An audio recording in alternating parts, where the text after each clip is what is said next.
All right, good evening, everyone. I think I got my technical difficulties finally worked out, and well, the heat is on, to borrow a popular song from the late Glenn Fry. If you're a Generation Xer like myself, you definitely know what I'm talking about. So let's talk about this heat. Let's talk about what the week's going to be ahead for us, and it's going to be hot. If you enjoyed our extended spring, as I mentioned last week, then you're out of luck because that has come to an end. We are at the last week in July, and we are about to probably make up and then some for our mild summer as we head into August. So let's talk about the particulars. So today we had a high temperature at Dallas Fort Worth International Airport of 100 degrees. This was the first day of the year that we had a temperature of 100 degrees or hotter. And so I think the next couple of days we won't get too much more above that, but it'll hang around 100, maybe to cool off a little bit during the middle of the week, and that's a relative term. I'm talking about 97, 98 as opposed to 100. No rain today. We've had, at the airport, we've had almost an inch and a half of rain. Here at my house, we've had well over 3 inches of rain, so no problems there, thankfully, because when we go through this dry spell, we won't have a lot of rain to talk about. All right, with that, let's look at some graphics here and kind of get a better idea of what we're dealing with from the week ahead from a weather standpoint. Let's see if I can get this to work here. There we go. Okay. So it wasn't 100 at my house. It was 96.3 degrees, so not anywhere close to 100. So we are not doing too bad here, but it will get warmer at my house as the week goes on. All right, so a couple of 100-degree stats I thought were interesting. As I said in my tweet and on my Facebook post earlier today, that the first average 100-degree day in Dallas Fort Worth is July 1st, so we are doing pretty good if you look at it that way. And then our last average date is August 26th. We average about 20 a year. The earliest occurrence we've had is March the 9th. Hopefully, we won't be repeating that anytime soon, and it can go into October. Hitting that was 106 back in 1951. So those of us who were around, which I'm sure most of us were back in 2011, had 71 days of 100-degree temperatures, and that was no fun summer, that's for sure. And there have been a couple of years where we had 0 days of 100-degree weather, most recently in 1973. Of course, as of today, we will not be setting a new record for no 100-degree days. And then, of course, the most consecutive 100-degree days was 42, and that was, of course, for those of us who were around then, was the great heat wave of 1980.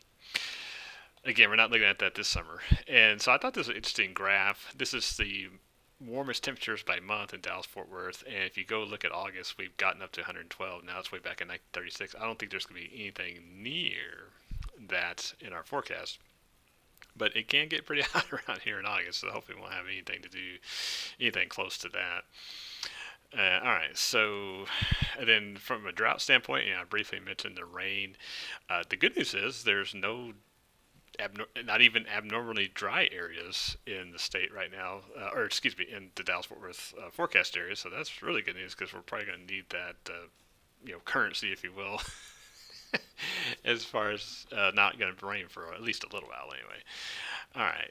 And so with that, the Storm Prediction Center obviously has no chance for thunderstorms in North Texas, and that would extend to most of the state, although you do see a marginal risk up in Oklahoma.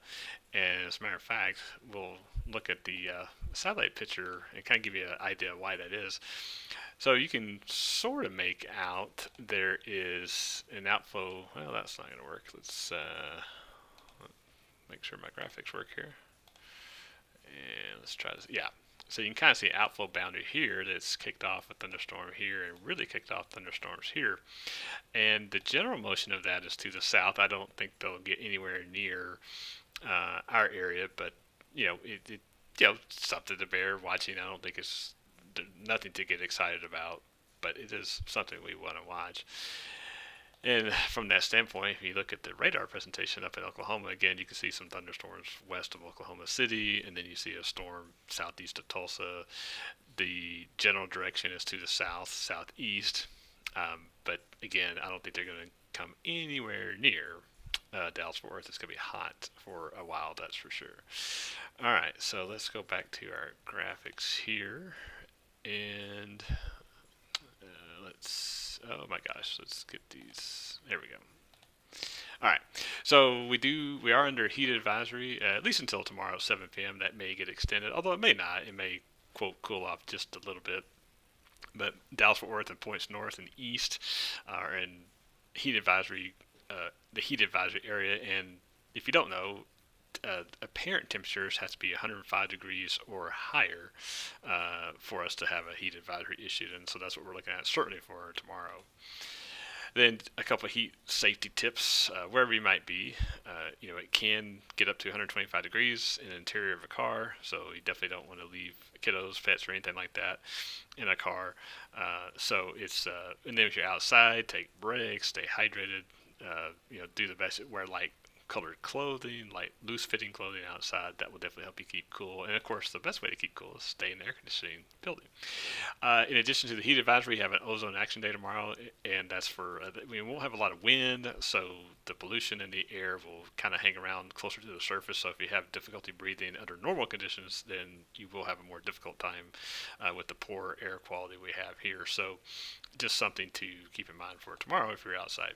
So tonight, to me in the summertime, anytime you get below 80, that's a, that's a good thing, but not much below 80, 78 in the urban heat island areas. And then if you're in the rural areas, then it'd be really closer to lower to mid 70s. So you'll feel at least a little better out that way.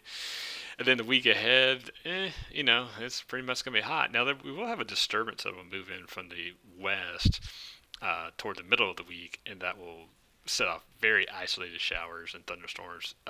Consider yourself very fortunate if you get any rain this week, which the vast majority of us will not. That is for sure. So the bottom line is hot and dry with a slight chance for rain on Tuesday and Wednesday. But like I said, this is summertime, and it's something that I feel like could be. Could have been a lot worse before now, and I think it could be a lot worse going forward. But it's not going to be that bad, all things considered. So, like I said, just stay cool, stay hydrated this week. And as always, I'm watching the weather so you don't have to. Hope everyone has a great week, and we will talk to you soon.